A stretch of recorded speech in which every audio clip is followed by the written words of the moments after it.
Hi, എന്തായി നിങ്ങളുടെ +2 result? പലരും പല മാനസികാവസ്ഥകളിലേക്ക് തിരിയുന്ന ഒരു ഘട്ടമാണിത്. ഇനി ഫ്യൂച്ചർ കെട്ടിപ്പടുക്കേണ്ട വിദ്യാർത്ഥികൾ ശ്രദ്ധിക്കേണ്ട കുറച്ച് കാര്യങ്ങളാണ് ഞാൻ ഈ വീഡിയോയിൽ ഉൾപ്പെടുത്തിയിരിക്കുന്നത്. ഒന്നാമത്തെ കാര്യം, accept your marks with confidence and move forward. Mark വന്നു, അത് എത്രയായാലും ഇനി ആ യാഥാർത്ഥ്യം ഉൾക്കൊള്ളുക എന്നതാണ് ഒന്നാമത്തെ കാര്യം. പ്രതീക്ഷിച്ച മാർക്ക് കിട്ടിയവർക്ക് സന്തോഷമുണ്ടാവും എന്ന് കരുതി പ്രതീക്ഷിച്ച മാർക്ക് കിട്ടിയില്ലെങ്കിൽ നിരാശനാകേണ്ട ആവശ്യമൊന്നുമില്ല. +2ൻ്റെ മാർക്ക് മാത്രമല്ല ജീവിതത്തിൻ്റെ ഗതി നിർണ്ണയിക്കുന്നത് എന്ന് മനസ്സിലാക്കുക. അതിനെ ഒരു വഴിത്തിരിവായി മാത്രം കാണുക. പരാജയപ്പെട്ടവർക്ക് പരീക്ഷ പോലെയുള്ള ഓപ്ഷനുകൾ ഉപയോഗിക്കാം. മറ്റൊരു കാര്യം, stop comparing your self with others. Your journey is unique. താരതമ്യം വേണ്ട. കൂട്ടുകാരുമായോ ബന്ധുക്കളുമായോ നമ്മുടെ മാർക്കുകൾ താരതമ്യം ചെയ്ത് ടെൻഷൻ അടിക്കുന്ന പരിപാടി ഒഴിവാക്കുക. ഓരോരുത്തർക്കും വ്യത്യസ്തമായ കഴിവുകളും താല്പര്യങ്ങളുമാണ്.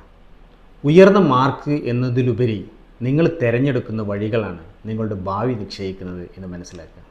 Find the best courses that match your marks. കിട്ടിയ മാർക്കിന് അനുസരിച്ചുള്ള കോഴ്സുകൾ കണ്ടെത്താൻ വേണ്ടി ശ്രമിക്കുക. നിങ്ങൾക്ക് ലഭിച്ച മാർക്കുകൾക്കനുസരിച്ച് കോഴ്സുകളാണ് നിങ്ങൾ കണ്ടെത്തേണ്ടത്.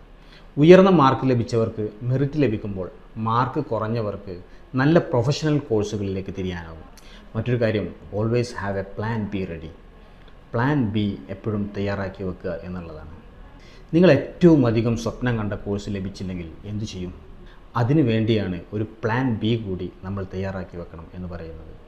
സ്വപ്നം കണ്ട കോഴ്സ് ലഭിക്കാത്തതിൻ്റെ പേരിൽ നിരാശനാവുകയോ അതിൻ്റെ പേരിൽ നിങ്ങളുടെ സമയങ്ങൾ നഷ്ടപ്പെടുത്തുകയോ ചെയ്യരുത്. മറ്റൊരു കാര്യം, finish your admission process without delay. Admission പ്രക്രിയകൾ പെട്ടെന്ന് തുടങ്ങി വെക്കുക. റിസൾട്ട് വന്നാലുടൻ യൂണിവേഴ്സിറ്റികളുടെ ഏകജാലക സംവിധാനങ്ങൾ സജീവമാകും. അതിനുവേണ്ട ഡോക്യുമെൻറ്റ്സ് എല്ലാം റെഡിയാക്കി വെക്കുക.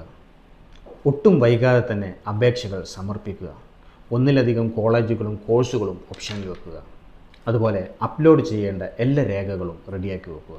മറ്റൊന്ന്, confused about your career, take advice from an expert. കോഴ്സിൻ്റെ കാര്യത്തിൽ കൺഫ്യൂഷൻ ഉണ്ടെങ്കിൽ നല്ലൊരു കരിയർ വിദഗ്ധൻ്റെ സഹായം തേടുക എന്നുള്ളതാണ്. ചിലർ കോഴ്സുകൾ എടുക്കുന്ന സമയത്ത് ആശയക്കുഴപ്പത്തിലാവാറുണ്ട്. അത്തരം വിദ്യാർത്ഥികൾ ഒരു കരിയർ വിദഗ്ധനുമായി ബന്ധപ്പെട്ടാൽ വിദ്യാർത്ഥികളുടെ കഴിവും വ്യത്യസ്ത വിഷയങ്ങളിലുള്ള താല്പര്യവും കണക്കിലെടുത്ത് കോഴ്സുകൾ സജസ്റ്റ് ചെയ്യാനാവും എന്നുള്ളതാണ്. അങ്ങനെ ചെയ്യുമ്പോൾ കോഴ്സുകളുടെ നിലവാരം, ഫീസ് ഘടന, പ്ലേസ്മെൻറ്റ് എന്നിവ വ്യക്തമായി ചോദിച്ചറിയുക. Identify trending courses and choose wisely. Trending കോഴ്സുകൾ തിരിച്ചറിയുക, ആലോചിച്ച് തീരുമാനമെടുക്കുക. സോഷ്യൽ മീഡിയയിലെ ട്രെൻഡിങ് കണ്ട് കോഴ്സുകൾ തിരഞ്ഞെടുക്കുന്നതിന് പകരം ആ കോഴ്സുകൾ വിദ്യാർത്ഥിയുടെ അഭിരുചിക്ക് യോജിച്ചതാണോ എന്ന് പരിശോധിക്കുക. നിങ്ങളുടെ ലക്ഷ്യത്തിലേക്കെത്താൻ ആ കോഴ്സ് സഹായകമാകുമെങ്കിൽ മാത്രം അത് തിരഞ്ഞെടുക്കുക. മറ്റൊന്ന്, mentally ready for your exciting new campus life. പുതിയ ക്യാമ്പസ് ജീവിതത്തിന് മാനസികമായി തയ്യാറെടുപ്പ് നടത്തുക എന്നുള്ളതാണ്. സ്കൂൾ അന്തരീക്ഷത്തിൽ നിന്നും തികച്ചും വ്യത്യസ്തമാണ് കോളേജ് ലൈഫ്. കൂടുതൽ സ്വാതന്ത്ര്യം കിട്ടുന്നതോടൊപ്പം തന്നെ നമുക്ക് ഉത്തരവാദിത്തങ്ങൾ കൂടി വരുന്നുണ്ട്.